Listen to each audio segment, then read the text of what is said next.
আমরা তো মায়ানমারের সিটিজেনকে নীলফামারীতে পেয়েছি 18-19 জন। নীলফামারীতে ভোটার হয়েছে। সৌদি আরবে গেলে বুঝতে পারবেন কত লোক বাংলাদেশি, নন বাংলাদেশি, বাংলাদেশি পাসপোর্ট নিয়ে ওখানে কাজ করে।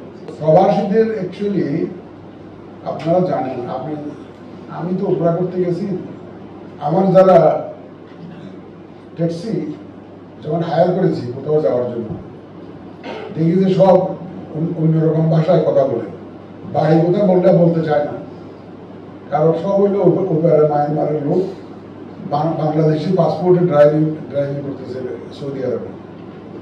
বাংলাদেশে পাসপোর্ট ইয়ে করে আমি নিজে চোখে বিমানে আমি একদম ফ্লাই করতেছিলাম, দেখলাম যে দালাল বুঝের লোক এতগুলো পাসপোর্ট নিয়ে একদম ব্রান্ড নিয়ে পাসপোর্ট বলে নিয়ে, এবং আমার পাশে যে বসছে একজন, তার ভাষা আমি বুঝলাম না সে কোন দেশের লোক।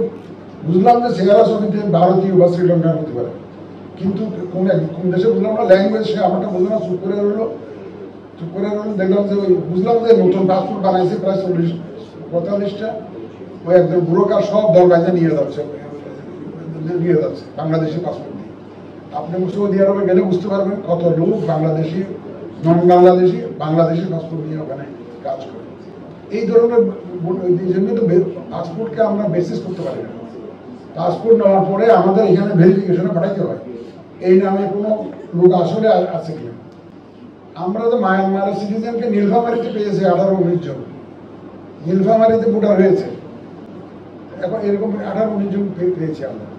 তা এই জন্য বললাম যে ওই শুধু পাসপোর্টের বেসিসে গেলে ভেরিফিকেশন ছাড়া এটা পারা যায় না। আবার ওখানে আমরা যে ভোটার রেজিস্ট্রেশনটা অনলাইনে করছি, এটা হাইব্রিড মডেল। এই যে বললাম যে অনলাইনে ভোটার রেজিস্ট্রেশন করে ওই আমরা পোস্টাল ব্যালট পাঠিয়ে দেবো একটু আগে। এটাকে অ্যাডভান্স ভোটিং বলে আর কি, কারণ গ্যাপটা টাইম স্লটটা খুব কম পাওয়া যায়, তো 10-12 দিন পাওয়া যায় ওই সিগন্যাল দেওয়ার পরে। ততদিনই আপনার পোস্টাল ব্যালটের জন্য যে time required through and through ভোটারের কাছে যাওয়া বা ভোটার ভোট দিয়ে আবার ফেরত পাঠানো, এটা ডিফিকাল্ট হয়ে যায়। এই জন্য আমরা অ্যাডভান্স ব্যালট পাঠিয়ে দেবো, এই জন্য রেজিস্ট্রেশনটা করছি। The primary requirement is that you have to be a voter. আপনাকে আগে তো এনআইডি থেকে নিয়ে আগে ভোটার দিতে হবে। পোস্টাল ভোটটা ভোটারের জন্য, যিনি ভোটারই না, বেসিক রিকোয়ারমেন্ট ইজ ফুলফিল করা হয়। Basic requirement you have to be voter. তারপরে না আপনার পোস্টাল ব্যালটে দিবেন না, যে সেন্টারে যেয়ে দিবেন, এটা তো দিবেন পরে। এই যে পোস্টাল ব্যালট দেওয়ার জন্য আমরা এই রেজিস্ট্রেশনটা করতেছি। এবং একটা জিনিস কি আমি আমার কথার মধ্যে বলেছি, the managing expectation has become one of the biggest challenges. মানুষের এখন প্রত্যাশা খুব বেশি।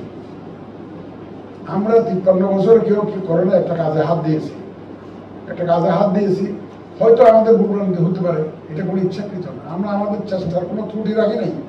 এটাকে যতটা সম্ভব রিফাইন করা, স্মুথ করা, কমফোর্টেবল করা, অ্যাডাপ্টেবল করা ফর দ্য ভোটার্স।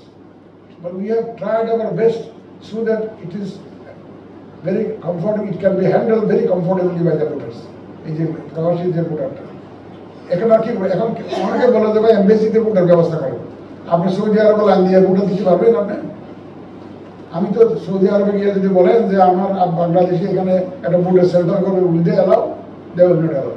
মিডল ইস্টে কোনো অনেক দেশ আছে যেখানে আপনাকে অ্যালাউ করে না। Can you go to North Korea and say that election হবে? ইভেন চায়নাতে আমি তো ভয় আছি, চায়নাতে ওই যে কাজে বলে চায়নাতে আমি ভয় আছি যে আমার এই ইলেকশন টিলেকশন টের বাইরে কোনো কেন্দ্র করে কিনা, অসুবিধা আছে। কারণ there are countries in the world, they have their own brand of democracy. They are not the democracy proper. They have their own brand of democracy where election is absent. Election, as it understood in the modern sense, is absent. That's why it is very difficult to organize the voting in the embassies in many countries, actually, because of the nature of the government in those countries.